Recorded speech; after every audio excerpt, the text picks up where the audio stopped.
आमची परिस्थितीच नव्हती बंट्याचं लग्न करण्याची. त्याच्या पप्पांना म्हणलं पण की कसं होणार. ते म्हणले तू देवावर विश्वास ठेव. आणि खरंच श्री श्री भागाबाई मातेच्या कृपेने आणि आशीर्वादाने माझ्या दोघी बिशा लागल्या आणि महिला बचत गटाकडून मला कर्जसुद्धा मिळालं.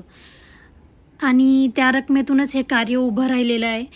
आणि हे पा गड्यांनो, काही चूकभूल झाली असेल तुमच्या या गरीब बहिणीकडून तर माफ करा. आमच्या घरची चटणी भाकरीसुद्धा तुम्ही लोकांनी गोड मानून घेतली आणि इतक्या पावसातसुद्धा हंडे गुंडे बादल्यांचा आहेर घेऊन येण्याचे कष्ट तुम्ही लोकांनी केले. त्याबद्दल मी तुमची आभारी आहे. जिओजी भरके, थँक्यू. आता कळण्याची भाकरी भारी होती. मीच टाकली होती, पिठलं पण भारी. मीच बनवलं होतं.